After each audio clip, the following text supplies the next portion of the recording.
ಪರಿಚಯ ಆಯ್ತು ಗೊತ್ತಾಗಲಿಲ್ವ? ನನ್ನ ಪರಿಚಯ ಹೇಳಿಬೇಕಿದ್ರೆ ಒಂದು ಸಣ್ಣ ಕಾತೆ. ಹೌದು, ಒಂದು ದಿವಸ ಕೈಲಾಸ ಲೋಕ ದೇವರು ಪರಮೇಶ್ವರ ದೇವರು ಲೋಕ ಸಂಚಾರಕ್ಕಾಗಿ ಭೂಲೋಕಕ್ಕೆ ಇಳಿದವರು ಪುನರಪಿ ಕೈಲಾಸಕ್ಕೆ ಬರುವಾಗ ದೇವರು ಮತ್ತೊಂದು ಕಡೆಯಿಂದ ತುರ್ರಿಕೆ ಈ ತುರಿಸುವಾಗ ಉಗುರು ನಡುವೆ ಭಸ್ಮ ತುಂಬಿಕೊಂಡಿತಂತೆ.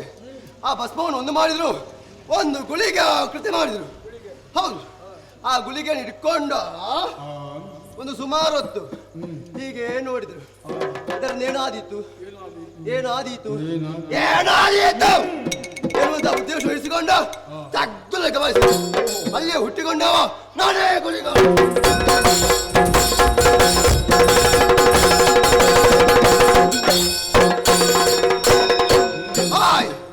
ಆ ಹೊತ್ತಿಗೆ ಜನಗಳಲ್ಲಿ ಕೇಳಿದೆ, ಜನಕ ನನ್ನದಂತ ಸೃಷ್ಟಿಯತ್ತ ಕಾಯ್ತಿರುವ ಹಾಗೆ ಹೊತ್ತಿಗೆ ಜನಕ ಆಡಿದಂತಹ ಮಾತು, ಮಗನೇ ಗುಳಿಗ, ಭೂಮಿಯಲ್ಲಿ ಅಧರ್ಮ ತಾಂಡ ಹೊಡ್ಕೊಂಡು ಧರ್ಮ ಸ್ಥಾಪನೆಯಲ್ಲಿ ಯಾರು ಕೂಡ ಮೇಲೈತಾ ಇಲ್ಲ.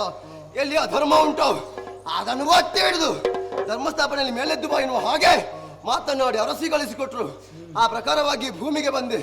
ಎಲ್ಲಿ ಅಧರ್ಮ ಉಂಟು ಅದನ್ನು ಒತ್ತಿ ಹಿಡಿದು ಧರ್ಮ ಸ್ಥಾಪನೆ ಮಾಡುತ್ತಾ ಮುಂದೆ ಮುಂದೆ ಬರುವಾಗ ಏನದು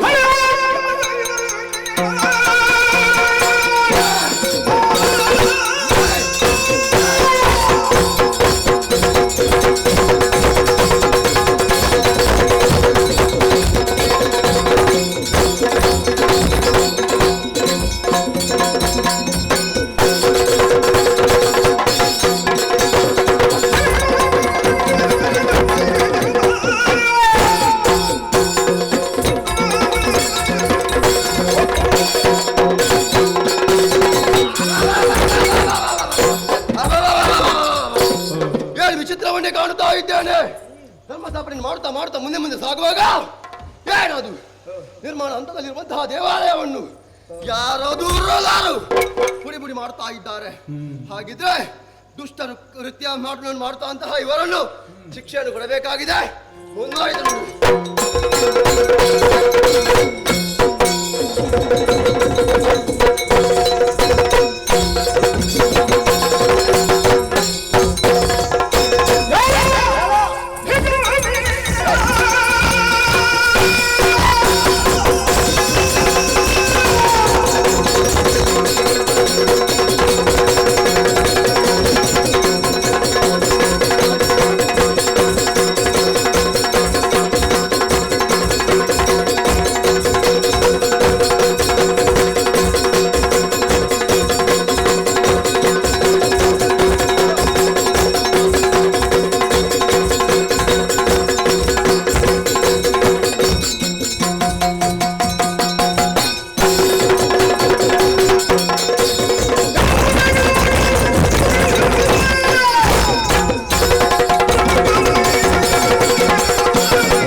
ನನ್ನದು ವೇಷ ಮತ್ತೆ ನಿನ್ನದೆಂತದ್ದು? ಇದು ನಿನ್ನದು ಕಣ್ಣಲ್ಲಿ ಮೂಗಿಯಲ್ಲಿ ಬಾಯಲ್ಲಿ ಅಂತ ವಿಕಾರ ಸ್ವರೂಪಿ. ಹೌದಾ? ನಿನ್ನ ಮುಖವನ್ನು ದರ್ಪಣದಲ್ಲಿ ನೋಡಿದ್ಯಾ? ನಿನಗಿಂತ ಚಂದ ಉಂಟು. ಮೂಗಲ್ಲಿ ಕಣ್ಣಲ್ಲಿ ಬಾಯಲ್ಲಿ ಕಿವಿಯಲ್ಲಿ ಎನ್ನುವ ಹಾಗೆ ಹುಡುಕಾಡಬೇಕಿದ್ರೆ ಕೆಲವು ದಿವಸಗಳೇ ಬೇಕು. ಮೂಗು ಸಹ ಇಲ್ಲ, ಕಣ್ಣು ಸಹ ಇಲ್ಲ, ಬಾಯಿ ಸಹ ಇಲ್ಲ. ಹೌದಾ? ಅದು ನಿಮ್ಮಂತ ದುಷ್ಟರಿಗೆ ನಾವು ಕಾಣುವುದು ಹೀಗೆ. ಹೌದೌದು. ದೇವಸ್ಥಾನವನ್ನು ನಿರ್ಮಿಸುತ್ತಿದ್ದಂತಹ ಚನ್ನಾಚಾರ್ಯನು ಬೆಳ್ಳೆಟ್ಟಿ ಬದುಕುತ್ತಿರುವಂತಹ ಸಂದರ್ಭ ಎದುರಾಗಿ ಬಂದವ ನೀನು. ಯಾರು ಏನು ಎಂಬುವ ಹಾಗೆ ತಿಳಿದಿಲ್ಲ. ಯಾರು ನೀನು? ಯಾಕೆ ಅಲ್ಲಿಗೆ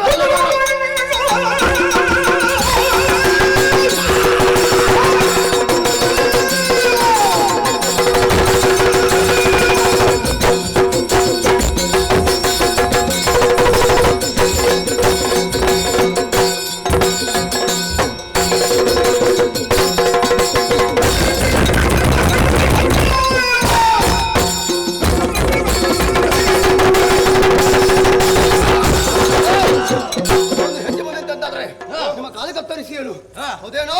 ಏನು ಮಾಡುತ್ತಿರುವುದು ಅನ್ಯಾಯ ಕೆಲಸ. ಅಂದ ಹಾಗೆ ನಿಮ್ಮ ಹೆಸರು ಅನ್ಯಾಯಕ್ರಮರು. ಹೆಸರಿಗೆ ತಕ್ಕ ಹಾಗೆ ಅನ್ಯಾಯವನ್ನು ಮಾಡುತ್ತಾ ಅಕ್ರಮವನ್ನು ಎಸಗುತ್ತಾ ಇದ್ದೀರಿ. ಈಗ ನೀವು ಮಾಡುತ್ತಿದ್ರು ತಪ್ಪು ಎನ್ನುವ ಹಾಗೆ ತಿಳಿಸುತ್ತಾ ಇದ್ದೇನೆ. ಯಾರು ಅಂತ ಗೊತ್ತಾ? ನಮ್ಮದು ತಪ್ಪು ಸರಿ ಎಂದು ನೀನು ಹೇಳಲು ಬರಬೇಡ. ನಮ್ಮದು ಧರ್ಮ ಅಂತ ನೀನು ಹೇಳಲು ಬರಬೇಡ. ಮತ್ತೆ ಹೇಳ್ತಾರೆ ನಮಗೆ ಒಂದು ಹುಲಿಗೆ ಹಸುವನ್ನು ತಿನ್ನುವುದೇ ಧರ್ಮ. ಆದ್ದರಿಂದ ಈ ಕಾರ್ಯ ನಮಗೆ ಧರ್ಮ. ಹೌದಾ? ನಿನ್ ಪ್ರಾಣಿ ಜಾತಿಯವ ಏನು? ಮತ್ತೆ ಇಲ್ಲಿ ಹುಲಿಯಾರ? ಹುಲಿ ನಾನು. ಯಾರು ಹೇಳಿದ್ದು? ನಾವಿಬ್ಬರು. ಹಂದಿಯ ಹಾಗಿದ್ದಿ ಹುಲಿ ಅಂತ ಹೇಳ್ತೀಯ? ನೀನೇ ಹೇಗಿದ್ದೆ ನೋಡಿದ್ಯಾ? ನಾನು ಹೀಗೆ ಮರಿದಾರ ಇದ್ದಿ. ಹೌದಲ್ವಾ? ಆನೆ ಮರಿ ಯಾದಾಗೆ ಒಂದು ಇಷ್ಟು ಇಸುಕಿದೆ ಅಂತ ಆದ್ರೆ ನನ್ನ ರಕ್ತ ಎಲ್ಲ ಹೊರಗೆ ಬರಬೇಕು. ಹುಲಿ ಎಷ್ಟೇ ಆನೆಗಳನ್ನು ಬೇಟೆಯಾಡುವಷ್ಟು ಸಾಮರ್ಥ್ಯ ಉಂಟು, ಅದು ನಿಂಗೆ ಗೊತ್ತುಂಟಾ? ಅದು ಹುಲಿಗೆ ಅಲ್ವಾ? ನಿನಗಲ್ವಲ್ಲ? ನಿಮ್ಮನ್ನು ವಿಚಾರ ಹುಲಿ ನಿನ್ನ ಪಾಲಿಗೆ. ಹೌದಾ?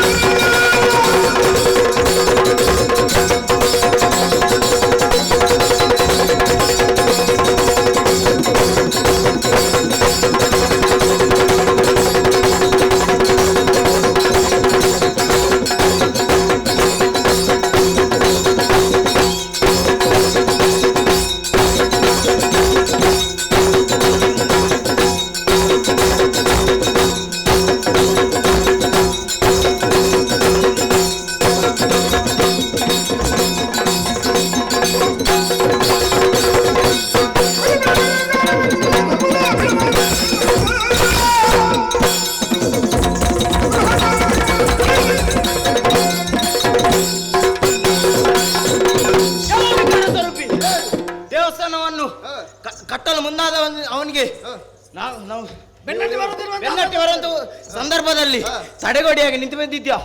ನಾವು ದೇವಸ್ಥಾನ ಉಡಿ ಮಾಡುತ್ತೇವಂತ ಒಂದು ಹೆಜ್ಜೆ ಮುಂದೆ ಇಟ್ಟಾಗಿದೆ. ದೇವಸ್ಥಾನ ಪುಡಿ ಮಾಡಿ ಆಯಾಸ ಆಗಿದೆ. ಮತ್ತು ಯಾಕೆ ಇಂತಹ ಕೃತ್ಯಕ್ಕೆ ಕೈ ಹಾಕ್ತೀನಿ ನೀನು? ಈಗ ಬಂದವ ಯಾರು? ಹರಗಣ ಗುಲಿಗ ಹಾಕ್ಯ. ಓಹೋ, ನಾನೇ ಗುಳಿಗ. ನಿಮಗೆ ಇದೆಯಾ? ಗೊತ್ತಾಯ್ತು ನಿಂಗೆ ಏನು ಅಂತ? ವೈದ್ಯರು 3 ಹೊತ್ತಿಗೆ ಕೊಡ್ತಾರಲ್ಲ, ಬೆಳಿಗ್ಗೊಮ್ಮೆ, ಮಧ್ಯಾಹ್ನೊಮ್ಮೆ, ರಾತ್ರಿ ಒಮ್ಮೆ ಗುಳಿಗೆ. ಸಾಯಂಕಾಲ ಬಿಟ್ಟಿಯ ಅಂತ?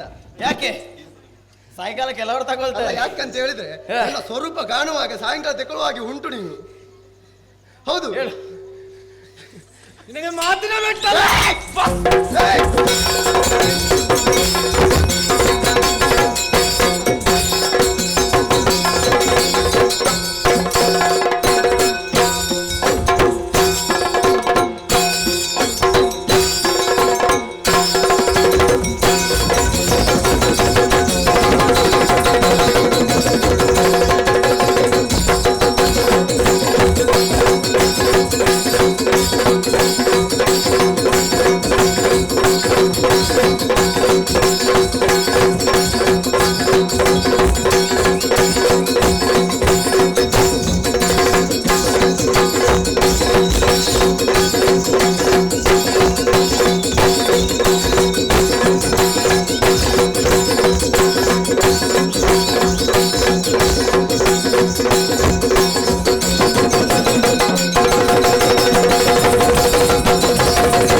ಇನ್ನು ನನ್ನದಾದಂತಹ ಕಾರ್ಯಕ್ಷೇತ್ರದಲ್ಲಿ ತೊಡಗುತ್ತಲೇ ನೋಡೋಣ.